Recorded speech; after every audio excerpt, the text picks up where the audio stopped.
Coming to the Caucasus was a dream I had many years ago. It's a region that interested me for the history and culture. When I heard that there were forests that were unprotected, my interest peaked. This sort of pursuit of traveling to different places and looking for forests has brought us all over the world.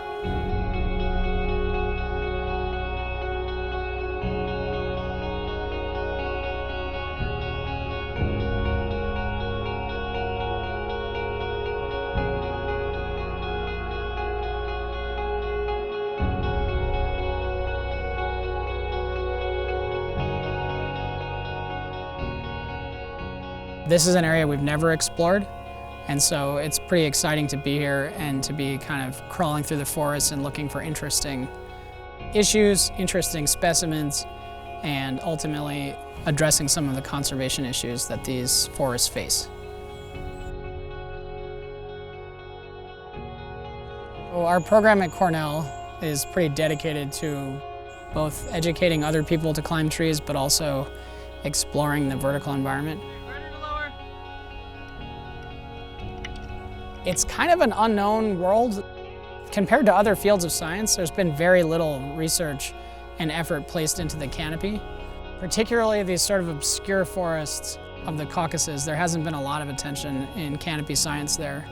And our hope is through this project to sort of encourage other people to come here and explore the forests, climb the trees, and ultimately promoting conservation and preservation of these really unique environments.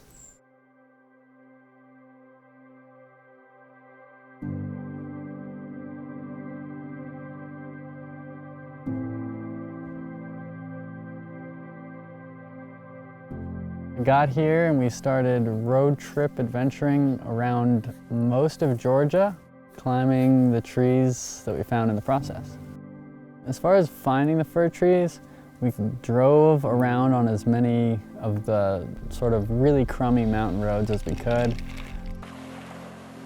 dodging huge potholes and rivers sometimes. Pretty big focus of our effort was just getting ourselves from location to location.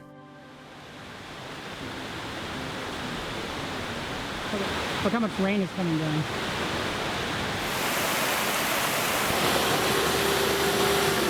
So we've been driving for about 9 hours. We just popped around this corner.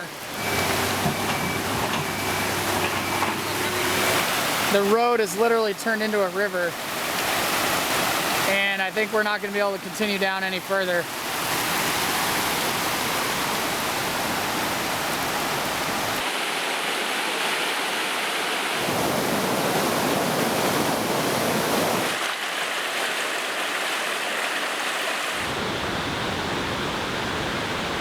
We got rivered out.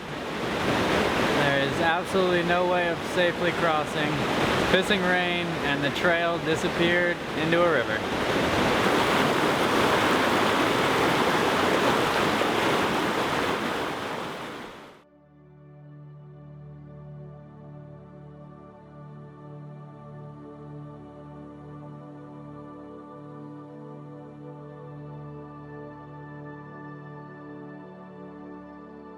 When we saw massive stands of fir trees, that's when we knew we could find a champion in there.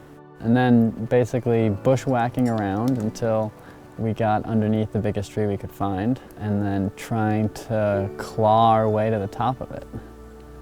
It included multiple different kinds of climbing on the way up. And so we would start by throwing the tree and then jugging a little ways. And then from that point on, jugging and throwing the line up ahead of us became sort of impossible because of what a bushwhack it was. So it ended up turning into a little bit of jugging, but mostly just lead climbing, and ended up having to work out exactly how to do it while in the tree, because there was just sort of no way of knowing exactly what I had to do until it got up there. So I ended up trading off between a flip line, jugging, and just hand over hand lead climbing. Definitely the most interesting climbing I've ever done, and the most on your feet, thinking, adapting to the bizarre tree that we're climbing.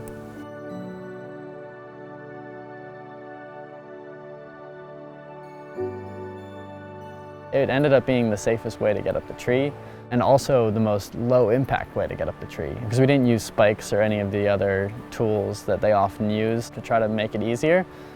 So we ended up having to use an engineering mindset in order to make the tree climbable at all.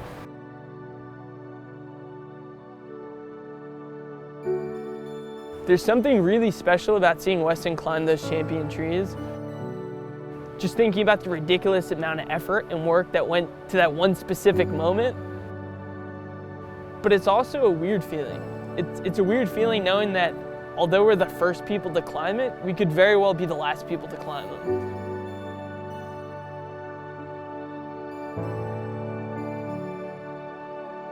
At the end of the expedition, we had explored a few of the key forested areas that are still unprotected. We gained valuable experience navigating this complex vertical environment. And we found we could do so safely in a low-impact way. In addition, we got a glimpse into a fascinating nation's history and culture.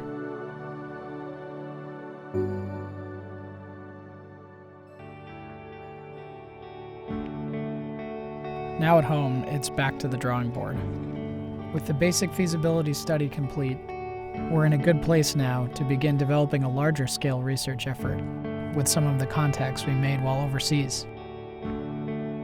Sometimes the first steps aren't exactly glamorous, but it sure was quite an adventurous month, full of learning and many discoveries.